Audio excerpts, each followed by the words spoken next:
Welcome to the Rangers Roost. My name is Tennyson E. Stead. I am the creator of Jump Rangers and the writer.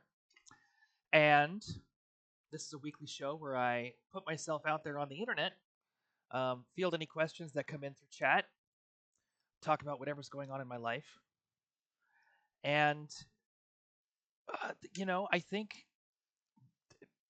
and I will say as well, um, before we talk about anything else, there's some scheduling stuff to get out on the table. We have today a stream of the rookies starting at 2:30. So this stream is going to end just before 2. I'm going to hop off. I'm going to hop into prep with Liz and Buster, who are my players on the rookies. I believe we're going to be getting through the exciting conclusion of our first adventure together.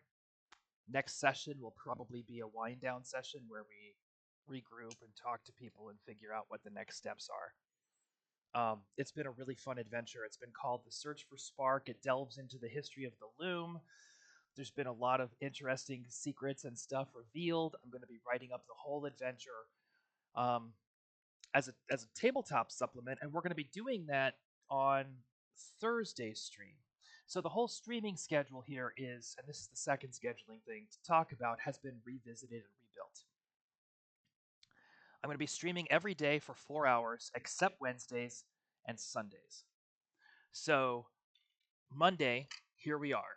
We've got the Rangers Roost at noon, and then we're going to take a half-hour break, and then at 2, and then at 2:30 we get right on stream with the rookies, which is going to be a lot of fun. We have Tuesday's stream, which is going to be a Star Citizen stream, and all of my gaming streams. Steve Kane, hi. Things are going well, thanks. Since you're here and since you're in chat, check this out. Check out how high tech I am now. Now I don't have to read your tweets.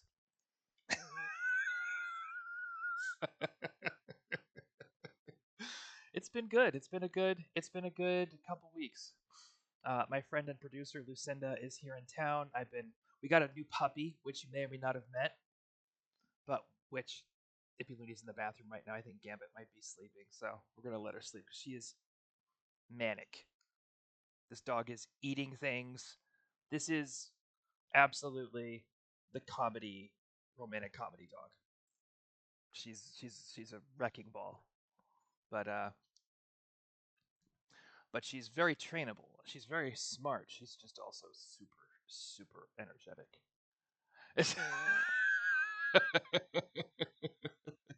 But we'll show you Gambit. How well Ippy Looney apparently is watching the stream, so um Ippy Looney will speak for themselves. um yeah, it's been good. It's been good. It's been good having our friend here. Things have been sort of changing energetically for us, I think. People come and visit us now, which is nice. Thank you. Um, working on some dietary choices, some health choices, and excuse me, making some pretty substantial. It's a coffee ground. Making some big changes to the schedule and my plan for success with Jump Rangers as well. It's needed, and this is one of the things where introducing new discipline into my life is something I'm pretty good at. Building new habits when I decide to build them, when I actually focus in, is something I'm very productive at. It's a skill that I've got. Um, so I like my odds. It's just a question of sticking with it and moving conflicts into better spaces. That's it. Um, but as I was just saying, I'm going to be streaming 4 hours a day, except for Wednesdays and Sundays. I've got this stream, which is followed by the rookies on Mondays. So 12 to 2 is Rangers Roost, and then 2:30 to whenever we finish is the rookies game. And if you haven't seen it, Steve, it's a good game. It's a lot of fun.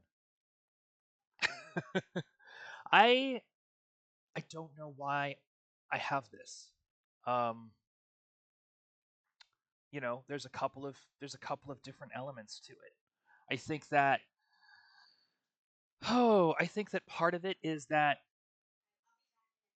I've got a very specific kind of neurodivergence, and I lived through a very specific kind of abuse as a child, and I think part of it is the ways that I I think part of it is my skill at you know managing a family and a volatile home situation and taking responsibility for those things. If somebody didn't like something when I was little, there was going to be a problem.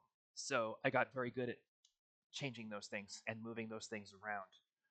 Um, I'm also very good at gaslighting myself as a result, and gaslighting other people, frankly. Um, but that's one thing. It's probably tied in. That aspect of it probably ties into why I like world building. It's because I'm able to buy into things. You know, it's all connected, and there's an upside and a downside to any particular thing. Yeah, exactly, exactly. You know, and then the other side of it is I really am just kind of an agent of chaos. I think Gippy Looney would agree with that. And there's a I am chaos, says Gippy Looney. So it's there's world building is fun. It's good, but it's also a skill, and and you know one of the things that I'm especially good at um, in my creative work, and one of the things that I think people rely on me for, is understanding how certain choices are going to fit into certain media. I'm very good at understanding kind of the underlying principles that make cinema work versus make, for example, literature work. And I'm really getting to know gaming, and I'm mastering those principles as well. I'm pretty good at spotting the interior mechanics of things. So when people start to make certain creative choices, I'm very good at understanding the consequences of those choices. And I'm also very good at reverse engineering something to fit a certain need or fit a certain demand based on how those systems work, right? Oh, I don't know, Steve. First of all, you seem like somebody who is very good at listening. You seem like somebody who's very good at giving people a place to speak and holding space for other people. That's probably the most important part of GMing right there, you know? I imagine playing a game with you is very freeing. I imagine that it's definitely a situation where players can take the story in any particular direction they want to. And not everybody can do that. And to me, that makes every game more fun. So if you take a skill like that and you combine it with a fascination with world building and a fascination with, you know, uh, filling the space with interesting ideas and fun characters and these kinds of things, then I like that you run a pretty great game. I wouldn't sell yourself short. I don't know you that well. Oh, good for you. Good for you. What kind of campaign?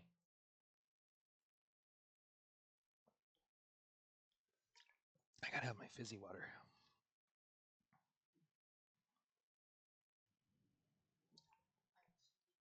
Mm. What's that, Ipiluni? Oh, I see. That's okay. It's true. I like this new chat window. Can you tell me anything about the campaign?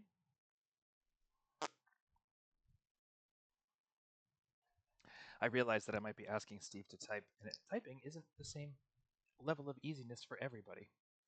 So, in case that's not a question, oh, I got an email. That wasn't anything else. So just to talk through the schedule just briefly.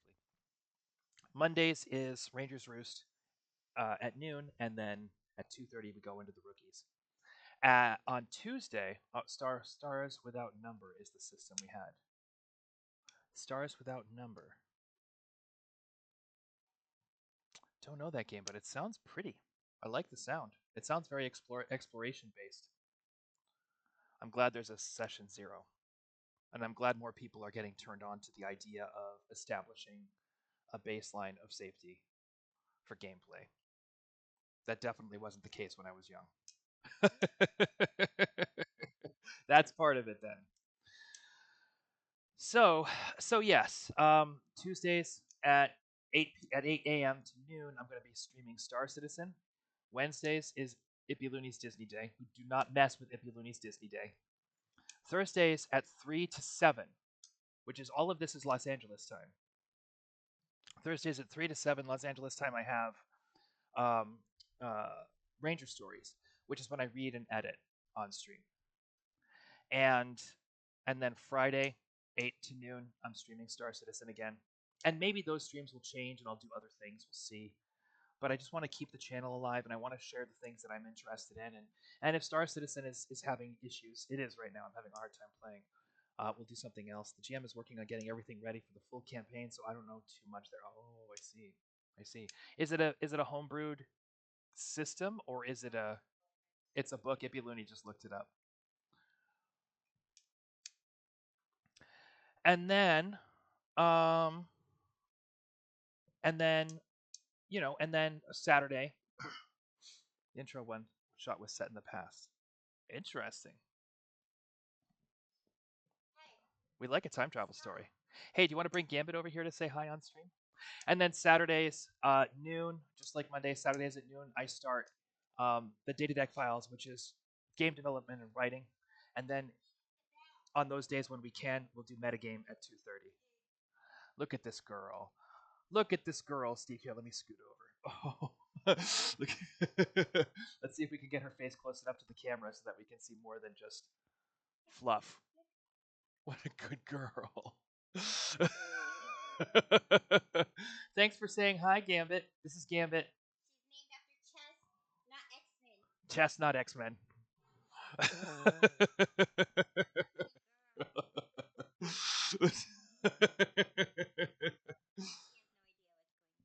Mwah. She's a good puppy. Very good puppy. She's getting a cookie for being a good girl on camera. Gambit, I mentioned this last week, but I don't think we've told you, Steve. Gambit is going to be, hopefully, a working dog. Ippy Looney has discovered, and this is good news. Before you jump in and apologize, this is good news. Gambit is here to do gluten sniffing and various other duties.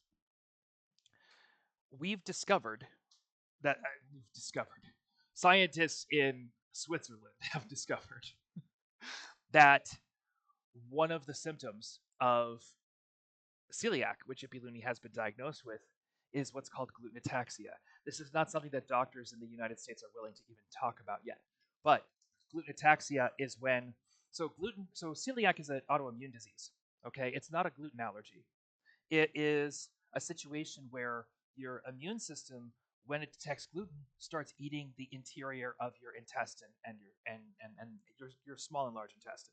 So you stop being able to digest food. A lot of people start bleeding internally, and there's all kinds of symptoms of that. There's like it's messy and gross for a lot of people. It's painful for a lot of people.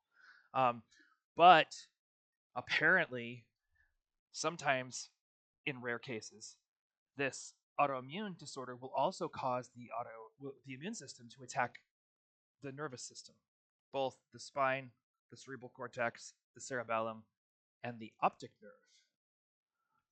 So, and all of the symptoms of having your of optic nerve damage because of gluten ataxia are the symptoms that Ippy Looney has been experiencing in their blindness. They have the same kind of blindness that you should expect from gluten ataxia. So for the last month, we've doubled down on eliminating gluten from our kitchen. We've been much more careful and much more thorough in cleaning everything out and eliminating any plastics that might have been exposed to gluten, anything porous, even metals that can't be washed thoroughly or boiled thoroughly enough to get rid of the gluten, anything that might be a risk. We've sterilized the kitchen, and we've been way more aggressive when we eat out because on top of the blindness, Ippy Looney's been experiencing a number of symptoms that have been misdiagnosed as MS, and it's also gluten ataxia. It's just brain damage from the immune disorder. So after having cleaned out the kitchen, now this is rare. What they tell you is that once you start um, cleaning up your system, any changes that you see in your vision, you'll probably start seeing in between 2 to 6 months. It's been a month, and I would say Evan's vision has improved probably by about 100%. Not that it's 100% well, but that it's 100% more than what it was. It's twice what it was. Um, the acuity is way better, the field of view is way better, and the clarity is way better. So it's getting to the point now where Ipiluni can, read their phone very easily. It's getting to the point where Ipiluni can look. Yeah, it's good news. It's good news. Um, so eating out is a real challenge right now, and the stakes are very high for us anytime we let a chef mess with their food. Um, we don't want to necessarily give up eating out altogether, and we have found a couple of places that are extremely well aware of there are places largely outside the United States where people are very conscious of the need for certain people to avoid gluten, and they have their kitchens prepared to accommodate those people. Um, there's actually a guy from Quebec who runs what do we got here? Home. Oh, I see. So in this, Hell started invading Earth, but then Earth developed technology to invade Hell and turn the tables and started using demons to power technology. Oh, I see. Retrieve a crystal, but we got it and returned to Earth. It was a Trojan horse, so our team detonated a nuke to try and contain them, but it failed. Oh my goodness. So,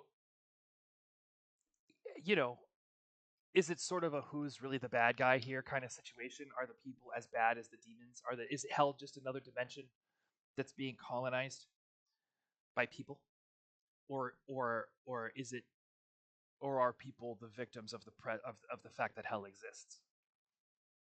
Is this Does this exist in a very Christian iconography, or is it more, you know? Oh, I don't know yet. Okay, all right, fair enough. I wrote a screenplay, kind of that this reminds me of a little bit a few years back called Cross Dimensional or XD, and Cross Dimensional is about um, cross dimensional pirates. Basically, there's in this world there's these big organizations, governments and corporations, and just big conglomerate organizations that go from dimension to dimension, taking dimensions over. And they hire independent contractors to go to dimensions that they haven't explored yet and find signs of life and take samples. Because if you invade a dimension, it's the life that's going to try and repel you. So, you know, getting a handle on how that life works and what it is the key to conquering these dimensions. And so there's these scoundrels who get paid to assist the colonization of these dimensions for themselves. And there's this one ship called the Fool's Gamble, which is run by the evil Captain Grimgad. And um, and Captain Grimgad uh, gets he's pulled his crew together from all these different dimensions, and his navigator's a ghost. They go to a hell dimension to try and steal genes from this monster, this demon, and his ghost navigator gets eaten by soul-sucking necrocrabs, soul-eating necrocrabs in the hell dimension, and so they make a blind jump and they crash land on this fantasy world, and the first officer, who's a lady named Jessie Rex, she she finds a magic user, a wizard. Sorry, the dog. I'm a little distracted. She finds a wizard in training and decides to teach him how to be her navigator so she can scuttle the Fool's Gamble and take control for herself. So it's all about the crew of the Fool's Gamble trying to get the ship out from under Captain Grimgad, while Captain Grimgad collaborates with the evil wizard who's in charge of this young apprentice's education to steal it back. Just after that event, hell had started raining again, and parts of Earth are cut off now, and a lot of the technology has been lost. I see. And for the most part, devils and demons are evil, but then again, so are some people. So it's hard to say if this is an allegory on the evils of men or if it's just a science fiction setting or a fantasy setting. I see. Well, it sounds like you're having fun. It sounds like you're having fun. It sounds like a good story. So I hope it works out. I'm glad you're testing new gaming systems. Who ordered that operation? I see. So are you like a soldier in this game? Are you a freelance adventurer who's been hired to go and do this stuff? Or do you work for a government or something? Gambit is giving you a hard time.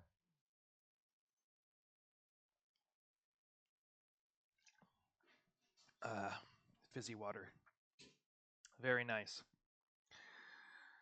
Ah, so yeah, just to put a pin in the scheduling conversation. Um, Saturdays I start streaming at noon. We'll be writing stuff.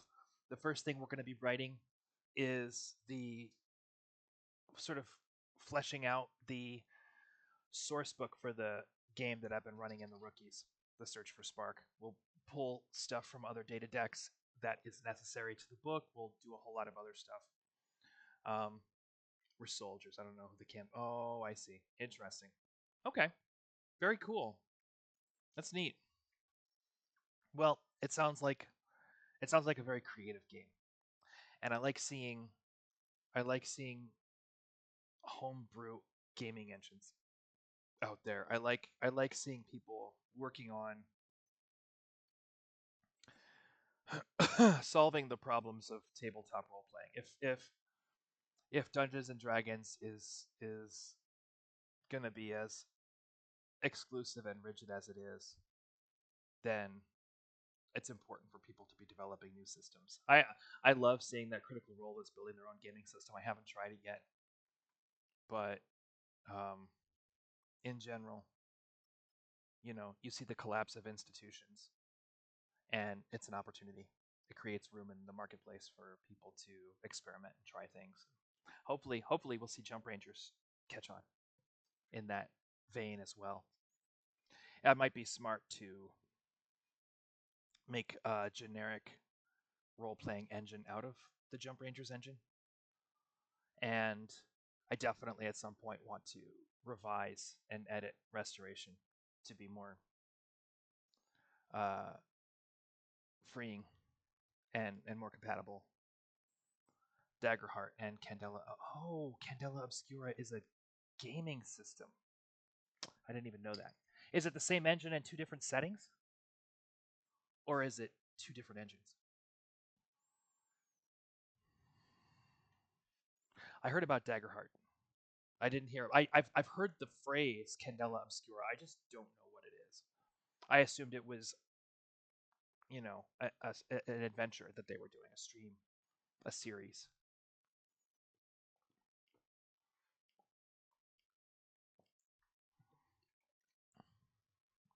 Wow. Well, makes me wonder who's doing the development because it's possible that they've done is they've subcontracted out game developers that they think are cool to build gaming engines for them. Building a game from scratch is a long, involved process. And if Matthew Mercer has time to be doing that, and in addition to be doing, yeah, oh, okay. Well, that's super cool. That is super cool.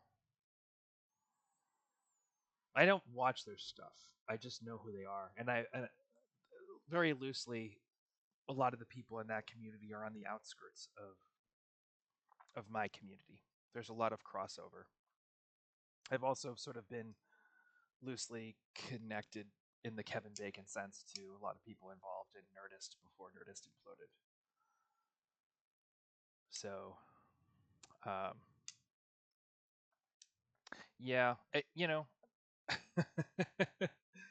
there's so much to catch up on, is what it comes down to. And I've never really been that interested in Dungeons and Dragons. I like it. I've had some fun Dungeons and Dragons games, but it's not something I've felt the need to really invest in.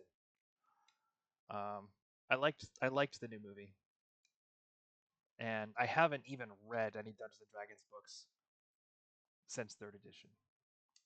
Second ed was my second ed. What's it called? AD&D was the game that I was really involved in, and when I did get deep into developing Dungeons and Dragons content, that was the thing I did it for. That's what my friends played in high school. Third ed came out when I was in college, and people got into it, and I was like, I have other games. Yeah, it's a lot. There's a lot of content out there. You have to pick and choose your battles, and you look at how deeply I've gotten into Star Citizen. It's not so surprising that I don't have a lot of time for other things. But but all of this sort of reorganization is very much a doubling down on my commitment to getting Jump Rangers out there. CR meaning Chris Roberts? That's wild. Oh, Critical Role. Critical Role. That's what. It's funny that you say that. I've been watching on stream. What I have been watching is a lot of streams from no worries, no worries. Um Dungeons and Dragons is a big, big part of the culture in specifically game development. Obviously, people are deeply invested in tabletop role playing. I think largely because it is an opportunity to put their hands on gameplay and put their hands on game mechanics without needing to code everything and test everything first. It's an opportunity to test raw game mechanics, which is, frankly, the same reason why a lot of actors love theater. It's because you don't need all the production. You don't need the camera. You don't need to. Oh, thanks, Ko-fi Streambot. That's excellent. Coffee, Ko-fi, coffee. I think right. It's just coffee. Um, yeah, Chris Roberts is the guy who developed Wing Commander, and he's the head of um, Star Citizen, and everybody calls him CR. So that's why I made that mistake. But it's funny that you say that because a lot of the people involved in any major game publishing company, but certainly Cloud Imperium, they're running games all the time for each other whenever possible. Gameplay is something that they're passionate about, and the opportunity to get in and make something happen. Yeah, there's a stream bot for coffee. Epilunia Acid Coffee did that by itself. Yep, there's a little. I hooked it up to the website. So, and then I've been applying for other positions. I just very recently applied for an associate producer position at a very popular AAA game studio, which is in charge specifically of a very popular AAA game franchise. They're looking for somebody to come in and help with the narrative team and you know writing and producing. That's pretty much my entire professional career right there. So I figure while I don't specifically have experience, and the other thing is they're looking for somebody to help produce narrative animation, which is my whole thing for this campaign. But I voted for Star Wars for Stars Without Number since I haven't played it before. Yeah, in general, when I'm done with something, I'm done with it, and I'm done with D&D because of how Hasbro has been engaging the community. I just I I've always said like there's no need to raise backstage issues and things that are going on behind the scenes, even when they're public, even when people are talking about them, unless there's a safety issue. And there are safety issues at Dungeons and Dragons and inside Wizards of the Coast at Hasbro, and they are well documented. And there's no need for me to put my hands on their gameplay engine. One thing that Thor at Pirate Software is always saying on his streams is,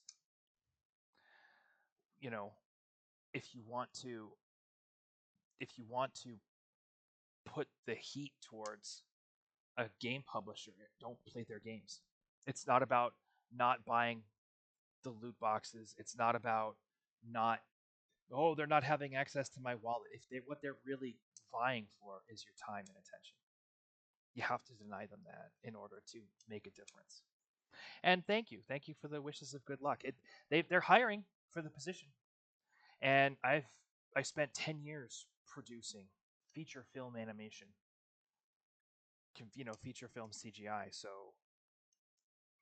I have to believe that some of those skill sets apply when we're talking about narrative animation, cutscene animation, and such in in game development. I think it's going to go pretty well. I think that I think that it's likely to turn out to be a good place for me. And the other thing is, they seem like a really devoted and kind bunch of people. I the more I get to know the gaming industry, the more I find that a lot of the people in the gaming industry are just super kind and generous. They're it's like, it's like the gaming community. There's two sides to it. And you're going to find a lot of abusive edgelord nut jobs. And those people may not be a majority, but they do absolutely have a presence.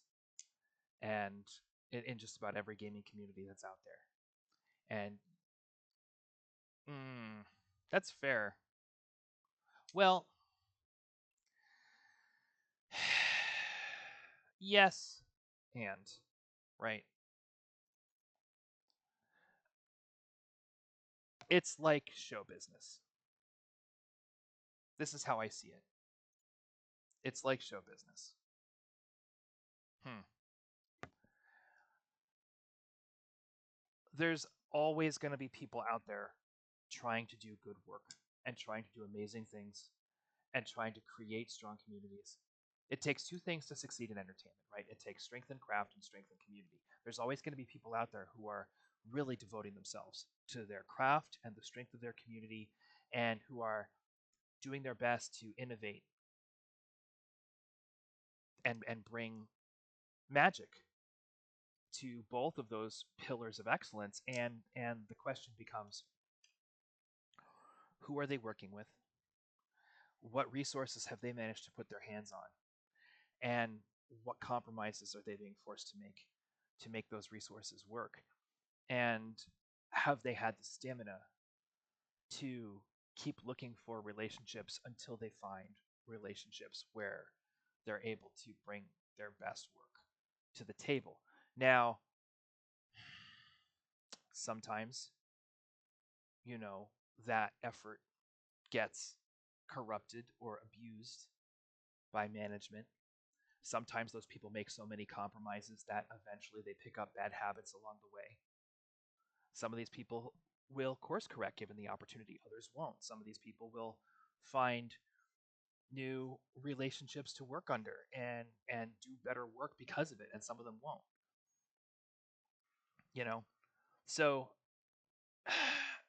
you're gonna find good people and good game development in almost any environment. The question is, how much is it being fostered and how much is it being subverted?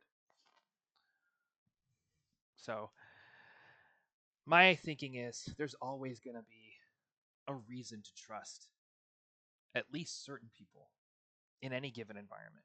And there's always, because power is an addiction, power relationships spread virally, there's always going to be a reason to distrust. And if we keep our skepticism healthy and we work together to maintain a healthy, safe environment, and we work together to maintain the strength of our craft and the strength of our community, then we can beat those addictions and we can build a sustainably healthy game development environment. And if we if we let those opportunities slip past us because we're desperate, because it's hard to succeed, because of all these things that can happen, we get a more toxic environment because of it. And you know, so look, my attitude is I have a lot to learn about game development as an institutional process, and there really isn't anybody who's making AAA games who can't teach me those things. If I'm a pl- oh, thank you so much. Thank you very much. Ippy Looney's going out to get me lunch, which is super nice. Um, so if I'm applying for work in a space that is making an earnest, honest effort to bring strength and craft and strength and community the to the audience. And in this particular case, it is definitely somebody who is working under a larger corporation, and it is definitely a larger corporation who has a view of how they want their whole thing, their business handled. Let's say they have mandates that need to be met. Going to be hitting the gaming industry soon. Yeah, yeah, it will. There's a lot of people who are saying that you don't need people to make games, and there's been, I think, somebody invested in, didn't they, in an effort to make a game just with AI, and it completely backfired. It's already been proven that it doesn't work with today's technology. But look, it's going to keep happening. People in positions of power are going to keep looking for opportunities to create free labor. Power is an addiction. People feel entitled to have their ideas produced at the expense of other people, especially when it's something they've already been doing. And that entitlement is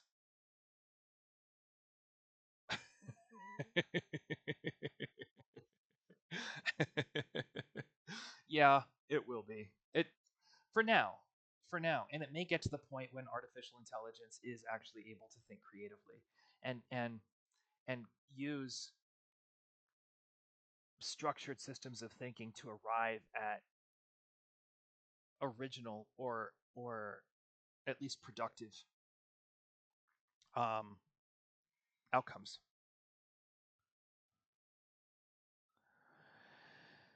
Uh, yes, it does. It does.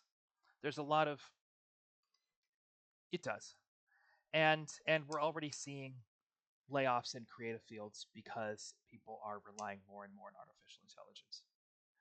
But it's not. Look, when I hear people talking about, oh, this is the future and oh, this and that, honestly, it's just a rationalization. It's all just an excuse not to pay people. That's all it is. And I can't promise that,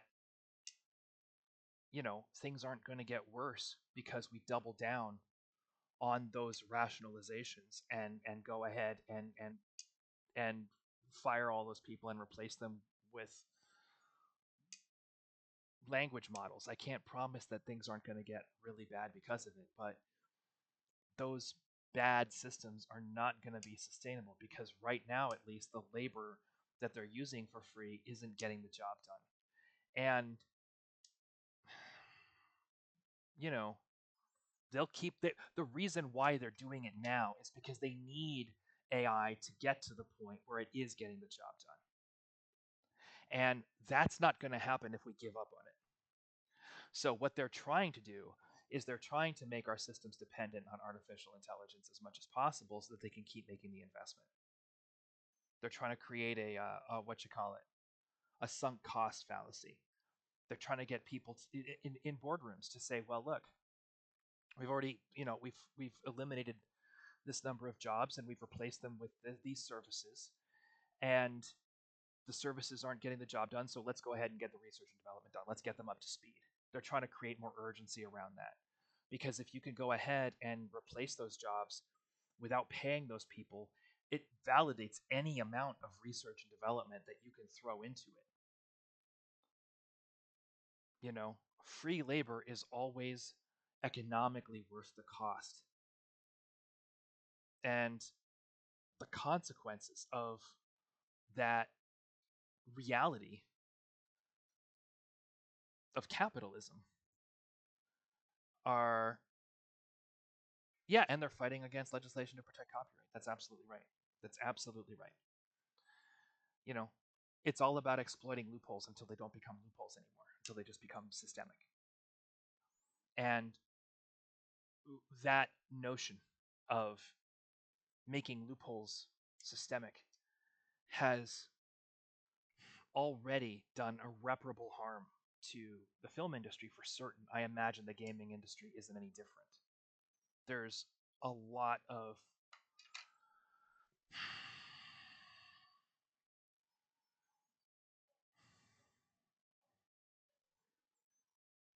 there's a lot of business that works on that level.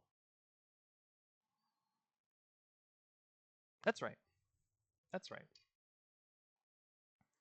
Right now, AI only works because it is stealing work from artists. That's correct. And it steals that work from artists because the copyright laws that we have were not written to protect ourselves from a systemic factory based method of creating legally distinct art out of art that's already extant. We don't have the tools to fight that. So, legally speaking.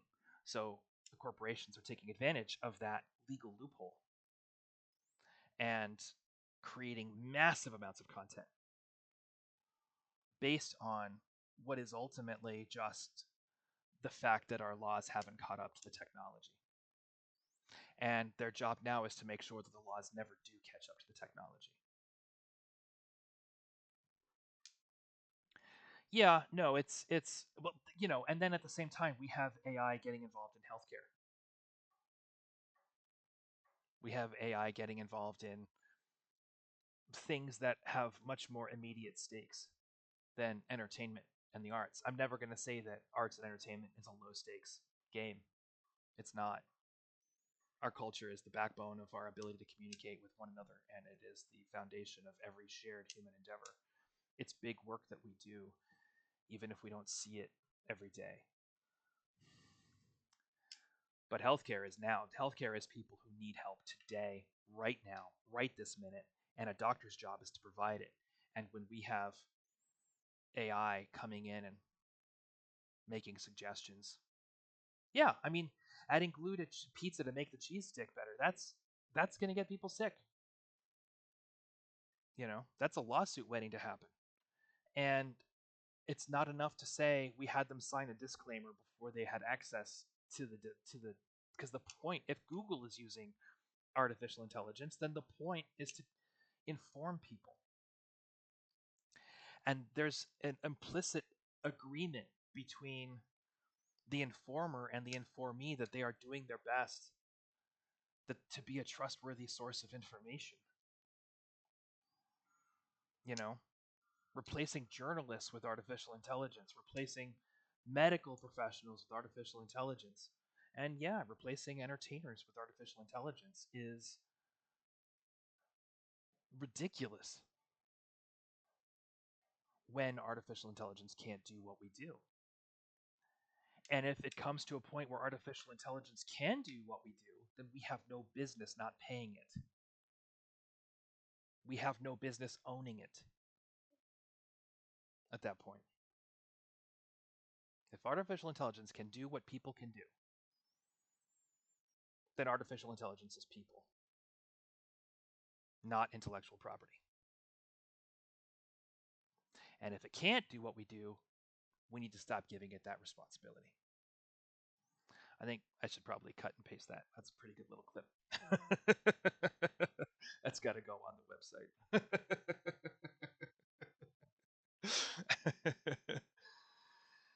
Oh, it's true. It's true. And at the same time, look, at this particular moment, anybody who's making themselves dependent on this technology is setting themselves up for institutional collapse. That's true, and it's having increasingly harmful effects. You know, when you have a president of the United States encouraging people to get out there and take poison as a treatment for COVID, we've got problems. People are going to die because of it. I still haven't seen the class action lawsuit against Trump for that, but there should be one. And that's something he needs to be held accountable for. I can't imagine any system built on fallacy lasting longer than a few decades at most. And I may not be able to be here for the next phase of my country's history. I may not be able to do that. We'll see how things go over the course of the next 12 months. But I don't expect things to stay as bad as they are or get worse for a whole lot longer, because there comes a point where nothing works anymore. There does. And a system where nothing works anymore is vulnerable. That's something that these people aren't seeing, both in the boardrooms where they're pushing the AI, and you know, at places where you've got billionaire leaders making decisions by the seat of their pants because it sounds or feels good to them, or in a Trump White House. These people can't continue doing what they're doing and expect to pass a functional world onto their kids. It's not happening. And the whole problem is that these people haven't learned to think like adults yet. They haven't been challenged to expand their awareness of the people around them. They don't see the relationships between people and one another. They just see their own wants and needs. And that's that's that's an unsustainable organism, right? That is a parasite. That's what a parasite is. It's something that consumes in an effort to satisfy its own wants and needs with no regard for the relationships in its environment.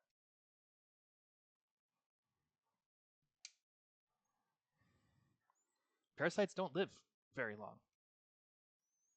Not after a certain point, because once they're everywhere, there's nothing left to eat. So,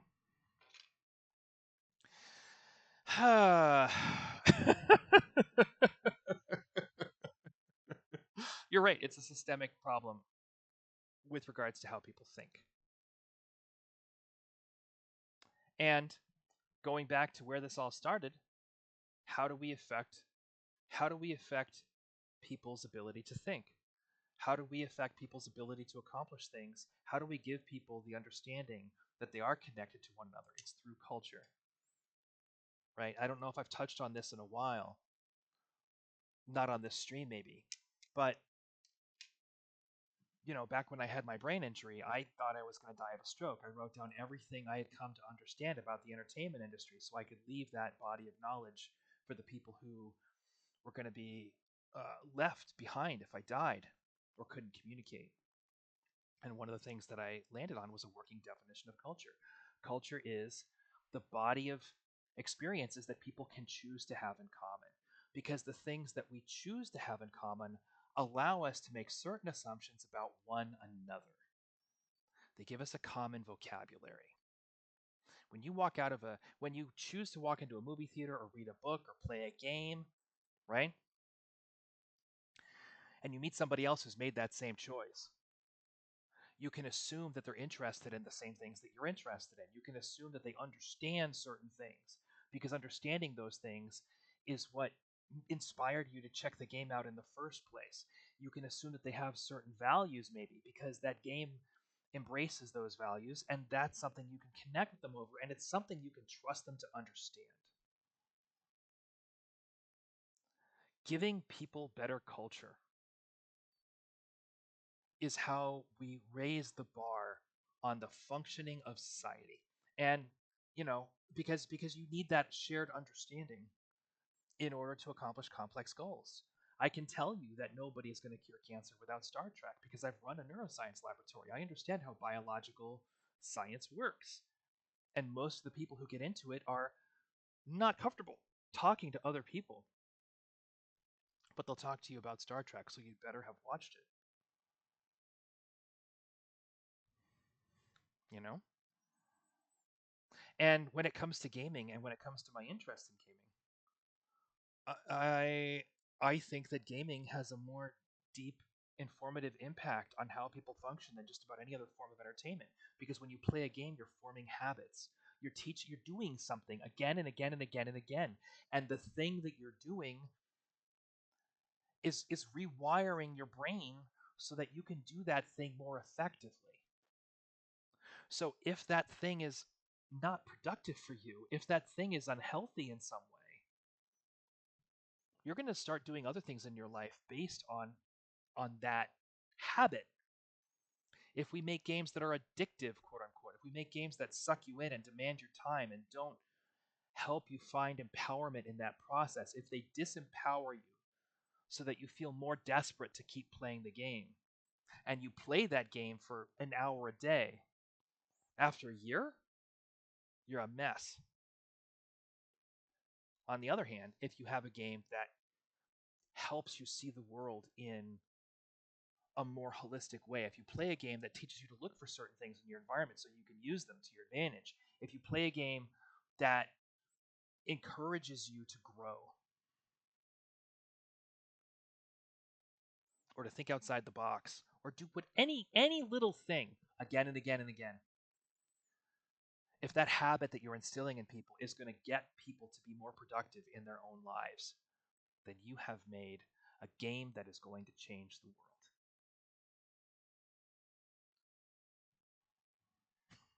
world. Oh, Steve, thank you so much. Thank you very much. It's been a pleasure speaking with you. If you get some time, check out the Rookies on YouTube. I'm really happy with how that game is coming along, and it's been a real blast playing with Liz and Buster. Um, they're good people. Buster the Destroyer is somebody I think you would appreciate, and Liz is a genuinely fantastic human being.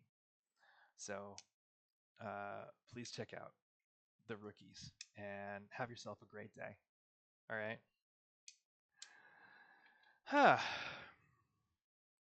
So let's recap. Let's recap the streaming schedule nice and concise, so that maybe we can put it on YouTube. Number one, Mondays. We have at noon. We have the Rangers Roost, which is an AMA with yours truly, working screenwriter, paying my bills as a writer for the last several years, and also the creator of Jump Rangers and a game developer. At 2:30, we stop at the stream at 2, and at 2:30 we start up the Rookies, which is a weekly gameplay stream with Liz Ransdell and Buster the Destroyer. And then on Tuesday at 8 a.m., I run Star Citizen. I play Star Citizen on stream because it's a game that I love and I respect. And we'll talk more about that, I'm sure, as that happens.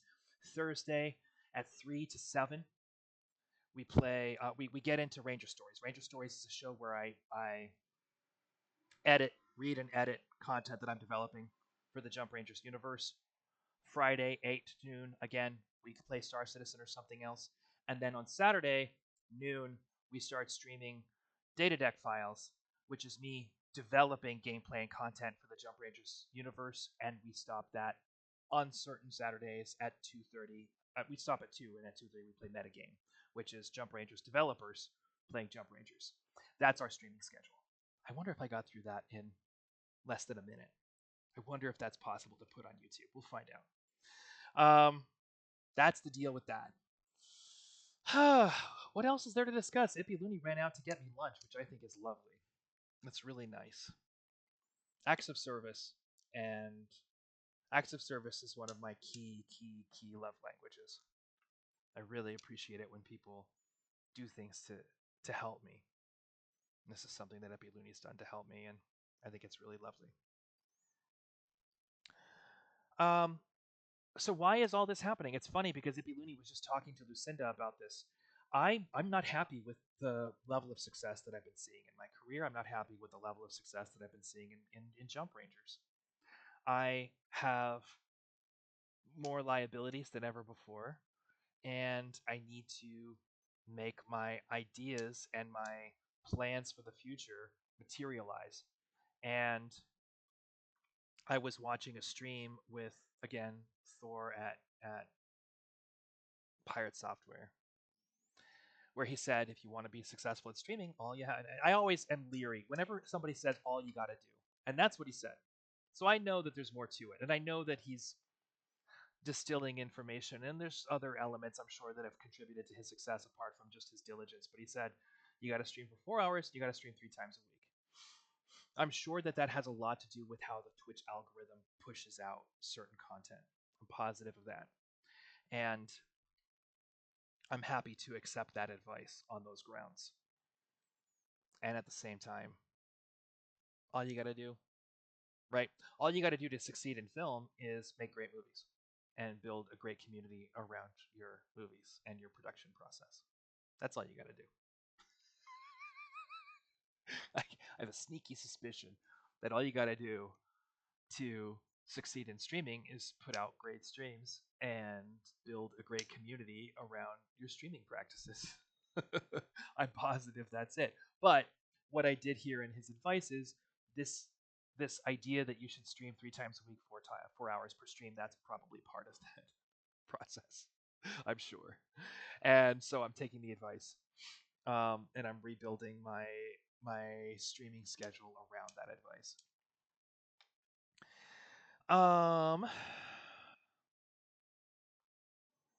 What else?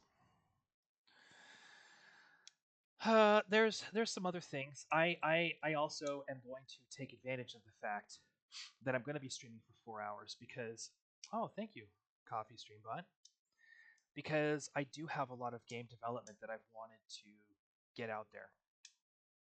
There's things that I need to be working on that my work schedule isn't permitting me to work on, and having some time where I need to be on stream and where I'm developing is going to be very positive. So right now I have a lot of stuff to edit, and that's what Ranger Stories is for. It's me sitting down on stream with you, working through the stuff that I need to edit, which I think is great.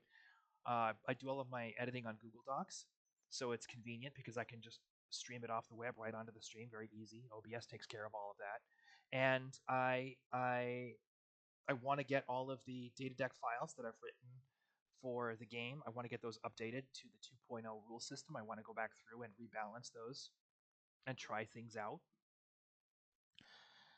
And I want to get the book in a publishable state, and it's not right now. I know that what I need to do is physically go through, put the pages and the chapters that I've already written up against a fresh piece of paper and write the same thing again, probably in a different way.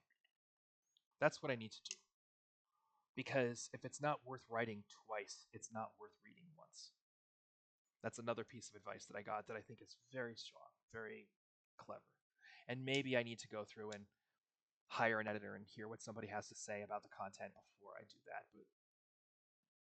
But I know that's the next step. And I'm not going to wait to have the money to hire somebody to read it if I don't have it. I'm just going to go ahead and do it. So that's Ranger Stories. The Saturday stream, and we do cancel metagame a lot because the people involved in Jump Rangers, myself and Federico, are both very busy. That's for developing new content, and I do need to be developing new content. Now, there's two things here too as well. The first is a lot of content is sort of half baked already. We've done so many data decks on so many different subjects that I can assemble entire. I could build whole supplements with basically a minimal amount of just connective tissue by pulling those data decks in. I need to do a Saurian Horde supplement. There has to be one. And there's so much in those data decks that could contribute to something like that. That I'd be ridiculous not to take advantage of that. So the first thing that I need to do is to adapt the, you know, the book that I'm writing, that thing, adapt that as a game supplement. Well, actually, that's not true. The first thing I need to do is go in and do the work on um, Search for Spark and take the game that I've been running for the rookies and make that the supplement, because there's some supplements in the data decks that I can port in and flesh that content out, and then after that um, I've got to go through and edit. So that's one thing, and then after that, a game called Conquest, the mission file. We'll do that. Figure out a way for Jump Rangers to get into, and we've basically already done that. Figure out a way, but find specifically the story path by which players can get involved in the fight over Earth, the battle for Earth, which I think is going to be a lot of fun. I think it's going to be a great book, and I want to give people the chance to be involved in it. So that's another thing. And then the third thing is, just new content, new data decks, new ideas. The nice thing about the data decks is they're just little one-shot development sprints. I have an idea for this. Let's put this in the game. I have an idea for that. Let's put that in the game, as opposed to trying to develop a whole story or a whole body of content for a supplement. It's nice. And I think if I'm pulling things in and I'm building supplementary books out of the content that I've developed, I think that's a really good use of those resources. At some point, I should do a player's guide and do character creation on all kind. I have adult character creation. I have Undersoar character creation in the data decks. I have Rockman character creation. I have Brainfish character creation. People don't even know what Brainfish are unless they've read that specific supplement.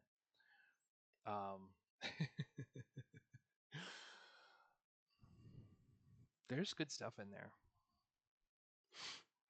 And coming up with ideas for Jump Rangers is not hard. It's not, because Jump Rangers is in a sense very derivative. Jump Rangers is all the stuff that I thought was cool or interesting or even scary and spooky growing up. It's all the things, it's all the images, it's all the memes. Jump Rangers is a collection of memes united through the perspective of the kids. It's all the science fiction memes that we've sort of been inundated with, from property to property and content to content, united by the idea that these things are being seen through the eyes of a kid of some age. And that gives it a sense of wonder, and it gives it a sense of power and majesty, and it allows those ideas to live in a new perspective and to find their nobility in a different way than they ever have before. I think that's really exciting. That makes me very happy. Oh, it's hot. 117. So 2:30 is when we go live for the rookies. I'm trying to think if there's anything else talk about. I have everything I need to prepare for the rookie stream, so we don't need to do that today. Huh. I think I'm probably going to duck off stream when Ebulini comes back with lunch. So we'll do that. But in the meantime, let's just take a look and see if there's anything that demands our attention here. Let's have. Okay. I think it might be good to use this time to start editing down. Because the next big thing to do, really, and the thing that I'm going to be working on Thursday with Ranger Stories, is going to be editing down the um, search for Spark and getting that story on its feet. So maybe now is a good time for us to just sort of start looking at that. You know, we don't have to necessarily be super strict in how we manage our time here. What I am going to do first is grab the URL. I got to set this up a little bit. So here, let's grab this keyboard over here. I'm going to keep glancing at my chat to see if anybody's there. Let's go to the Jump Rangers files. I'm not going to make the mistake of pulling files off the internet while I am on stream, on camera. That's not a mistake I need to make. Let's see. So I need to grab the link, copy link. All right. I'm a little bit curious as to how easy it is to hack somebody who's on stream because I am not a great computer person. I'm good enough. I mean, I can do the things that I'm doing, you know, but I'm not like adept enough to stop somebody from taking advantage of me if that's what they want to do. Here we go. So, view, full screen. All right. Now, if I embiggen this a little bit, yeah, it bigs up for me. Great. Here we go. So,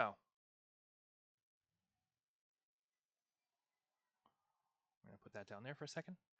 So we're going to transition over to the actual data deck file. So these are what supplements and Jump Rangers look like right now. And all the supplements that I've published are available through, and this is also what each chapter of the tabletop role-playing game looks like. So I can update those chapters individually. If I need to change something, I go through, I modify that chapter, I upload it. It keeps it all very organized and easy for me to work with until it's ready to be published properly as a book. But this is what the text files look like. Now, the supplements are all available to anybody who's subscribing on Ko-fi with a $5 a month donation. We've also got a bunch of other stuff that's available. All the current chapters of Jump Rangers, a game called Conquest, the novel, the Young Readers novel that I've been working on. That stuff is available too. So that's what you get. Is basically for $5 a month, you get all the tabletop role-playing game supplements plus various other things that I can throw in over the course of however long it takes. Now, for $10 a month, so $5 a month is beta access.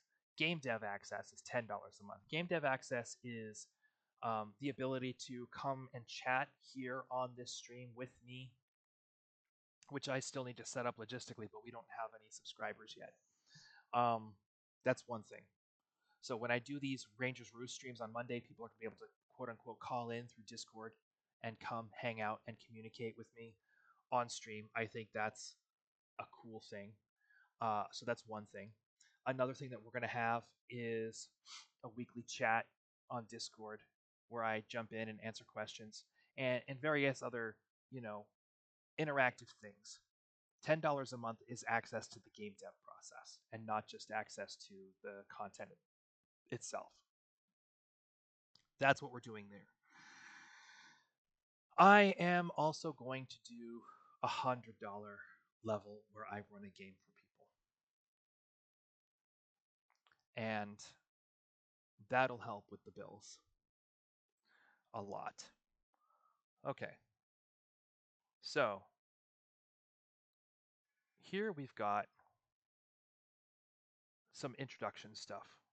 We're just going to start editing it. We'll probably edit it until Ipuluni shows up. So here's what it says. What do we really know about the loom? Well, first of all, let's just give a little credit to Liz Ransdell and Buster the Destroyer for showing up and helping develop this story. I think it's been a lot of fun. And I'm excited for what the rookies are going to do next. What do we really know about the loom? Sure, we've colonized a handful of loom worlds, but overall, loom space is unexplored. How they came to live inside these giant robots, why they've turned planet Clearance into a junkyard planet, and what they want from the galaxy in the first place are all questions that human beings can't even imagine answers to. Almost everything about the loom is a mystery. Today, all that's about to change. Seal up your jumpsuits, Rangers. We're going to background Planet Link. We're going to Planet Link. We're going to Planet Link. That's where we're going. In the Jump Rangers core book, both Chapter 7, Hiding Amongst the Stars, and in the Mission File First Contact section of Chapter 8, The Storyteller's Toy Chest, quite a lot is said about the Paxis base on Planet Link.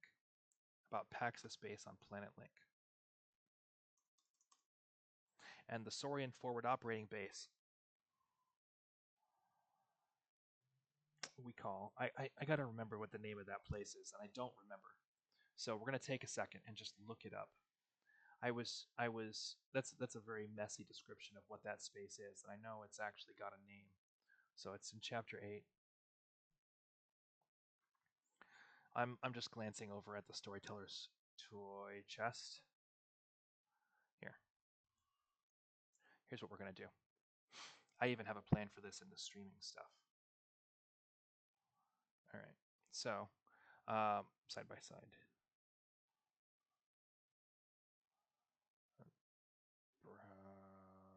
Properties. Okay. All right, hang tight one sec. Boom. Browser 2. So we'll switch this over. See, core book, chapter 8. This is how this works. Now, interact. We're going to flow through here. Up. No, that's not right.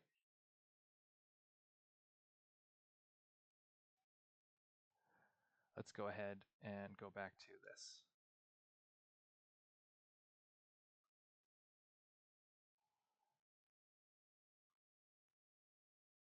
Huh.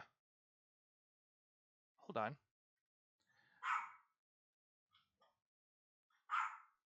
Interesting. Browser 2. Side by side 1. Browser 2. So we're having a little bit of a streaming issue here that I wasn't aware of. Interact. Let's see if... Okay. So it does work. Okay, great. All right.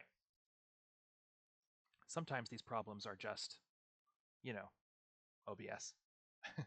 So it's the second scene. It's the second scene in, so first contact, scene 1, briefing at the Rooster, and then scene 2, boarding the menacing. Or you know what, it might just be the briefing at the Rooster. Fight Corps. Let's see. Rangers for Hire, my name is Sudro Paxis, the data deck. Coming! All right, I gotta go let my wife in. I'm gonna sign this stream off right now. We're gonna pick this back up on Thursday, and I will see anybody who wants to check out the stream tomorrow. Thank you very much for watching, and don't be a stranger, Ranger.